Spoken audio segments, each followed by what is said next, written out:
Hello guys welcome जनाइছো আপোনালোকক আৰু আজি ভিডিওটোত আপোনালোকক মই দেখাম যে চাহ গছৰ যি আপোনালোক কন্ডিশন এই ভিডিওটোত দেখিছে আপোনালোকে যদি এনেকুৱা অৱস্থা আপোনাৰ চাহ গছৰ হৈছে তেতিয়ালে আপোনালোক কেনেকুৱা ব্যৱস্থাবিলাক কৰি আপোনালোকে চাহ গছ আপোনালোকে নিৰাময় কৰিব পাৰিব এই বেমাৰটোৰ পৰা আৰু চাহ গছ কেনেকৈ সুৰক্ষিত কৰি ৰাখিব পাৰিব মই আপোনালোকক জনাম যে আপোনালোকে জানে বিগত দিনবিলাকত আমাৰ অসমত প্ৰায়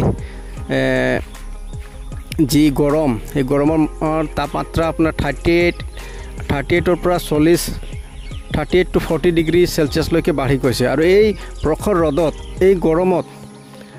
চাহ গছৰ অৱস্থাটো কেনেকা হ'ব পাৰে আপোনালোকে জানিব পাৰিছে আৰু বিভিন্ন ঠাইত চাহ গছবিলাক জ্বলি গৈছে আৰু গৰমৰ কাৰণে আৰু এই জ্বলি যোৱা চাহ গছবিলাক আপোনালোক কি কেমিকেল মাৰিলে আপোনালোকে এই চাহ গছ জ্বলোৱাৰ পৰা আপোনালোকে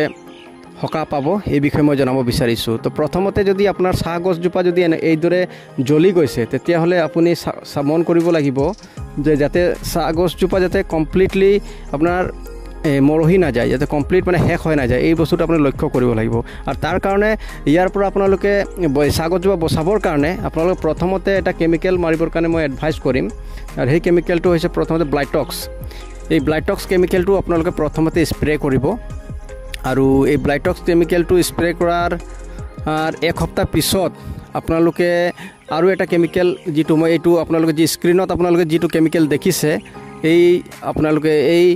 সাপ কেমিকেলটো আপোনালোকে ইউজ কৰিব পাৰে আৰু এই সাপ কেমিকেলটো ইউজ কৰাৰ পিছত আপোনালোকে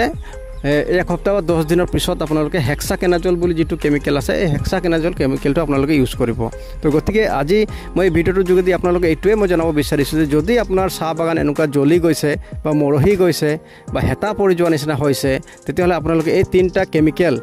এই তিনটা ফাংগিসাইড আপোনালোকে ব্যৱহাৰ কৰি পেলাই আপোনালোকৰ বাগানৰ যি সতেজতাটো নাইকিয়া হৈছে এই সতেজতাটো এই গ্ৰীননেছটো আপোনালোকে ঘূৰাই আনিব পাৰে আৰু এই কেমিকেলবিলাক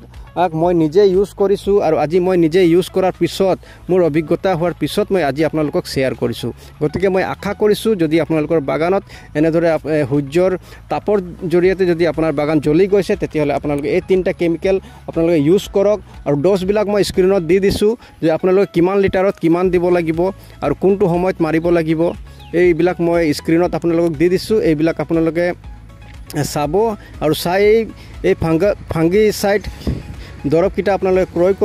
কৰি আপোনাৰ বাগানত আপুনি ব্যৱহাৰ কৰক আৰু ইয়াৰ পৰা আপোনালোকে ভাল ৰিজাল্ট পাব বুলি মই বিশ্বাস কৰোঁ তো গতিকে এই ভিডিওটোৰ মাধ্যমত কেইটামান বিষয় আজি আপোনালোকক জনালো যদি আপোনালোকক ভিডিওটো চাই আপোনালোকে যদি কিবা উপকৃত হৈছে তেতিয়াহলে ভিডিওটো আপোনালোকে সাবস্ক্ৰাইব কৰিব চেনেলটো আৰু যিমান পাৰে আপোনালোকে শেয়াৰ কৰিব ধন্যবাদ।